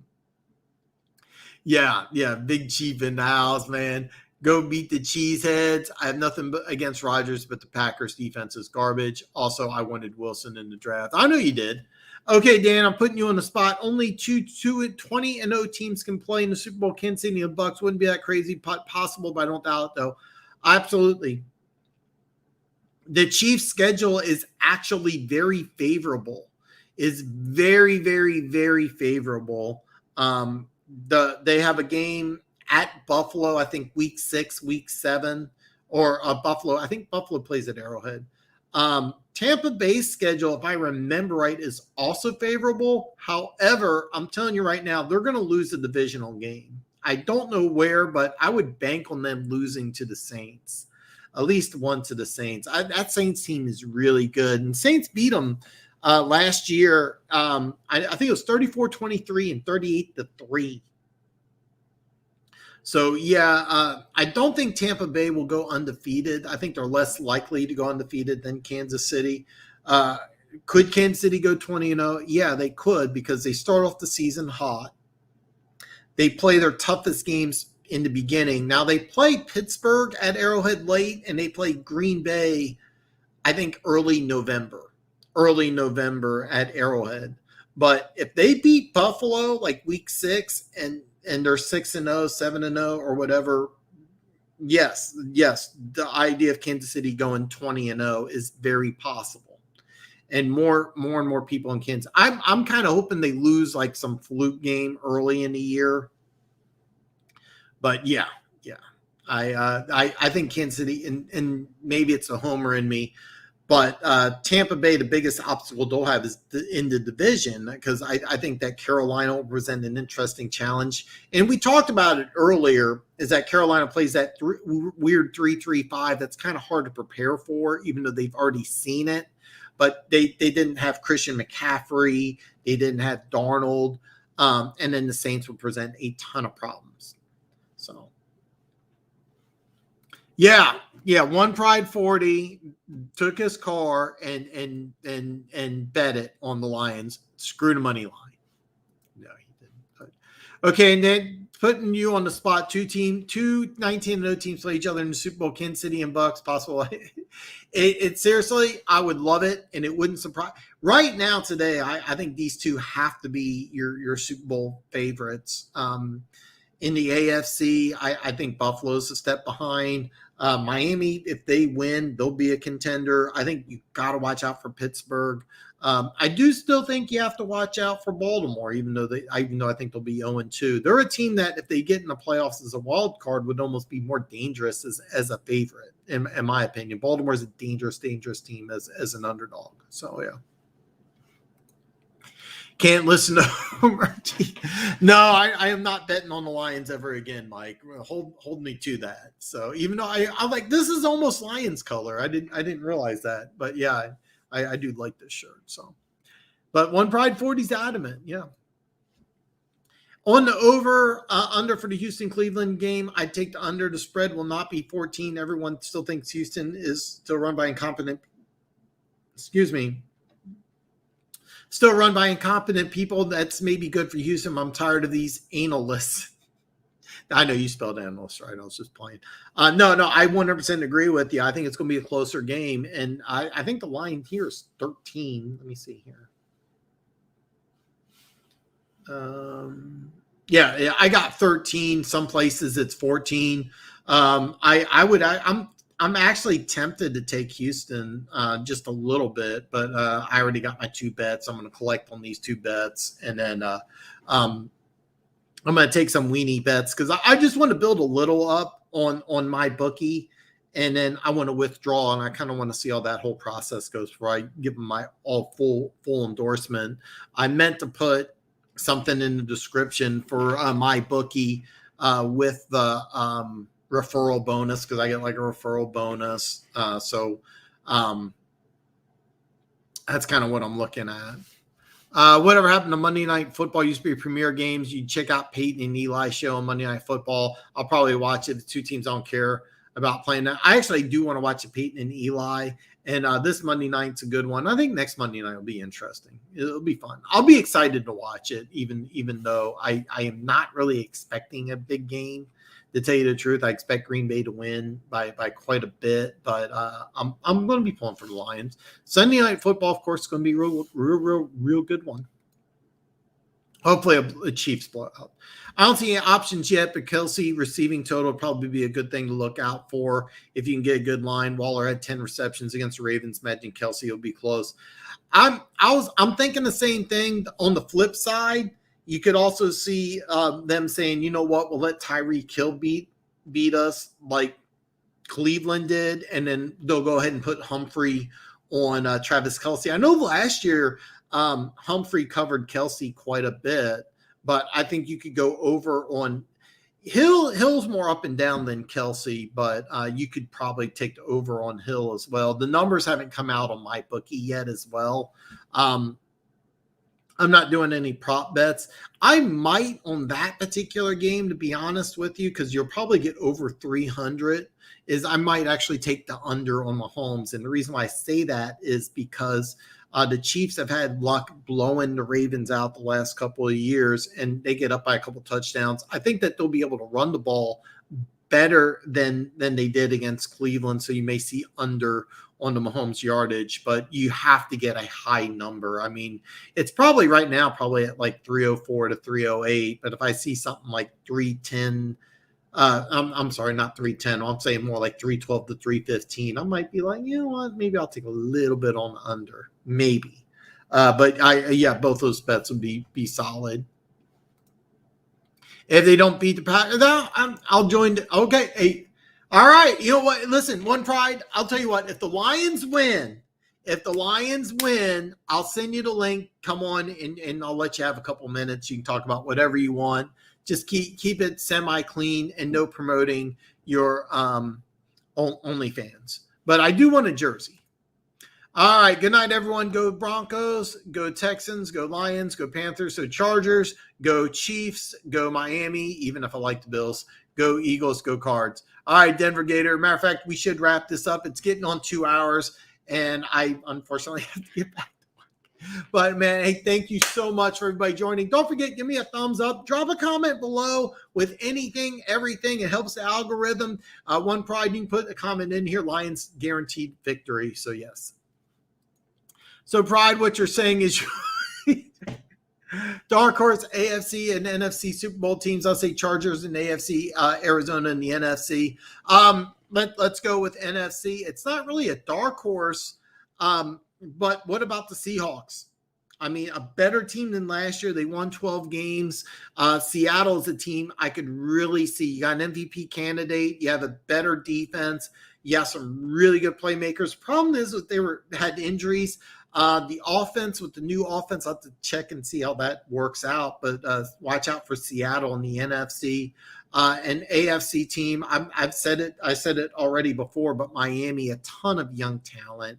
If Jalen Phillips and Waddle stay healthy and are available in the playoffs, both big-time playmakers. So you could see Miami could potentially be building a super dynasty there because they're going to get all those first-round draft picks from San Francisco, potentially something good. Also, speaking of potential dynasty, Minnesota may get the number one pick in the draft next year because they get the Jets' number one pick. So Minnesota's going to have their number one pick, plus they're going to have the number one pick in the draft. Who knows what they can do? So, and Alex has a Super Bowl year. God, I would love it. Wouldn't that be great? I'm pulling for Houston big time, though. So amazement. I want to see Chargers, Rams. It would be interesting. I'll join it. Hey, listen, man. I will have you on. I will have you on. Yeah. If you watch the Manning show, don't watch live. If interested in the game, watch them after you watch the game. Funny stuff. You know what? I have to DVR that show because I just have the games on DVR. It's the only thing I have on. But I will DVR because I did want to take it. I'll let you know if I take Hill or Kelsey. I don't have it either. My bookie does offer the lines as well if you want to use it. But again, wait till I withdraw some money so I can let you know it's legit. If I get burned, I don't want you to get burned. So, yeah. Alex, you have a great night, man. And go Texans. We'll see who has to laugh. I'm not laughing. I was right so far about this year. See you on Wednesday when my Texans go 2-0.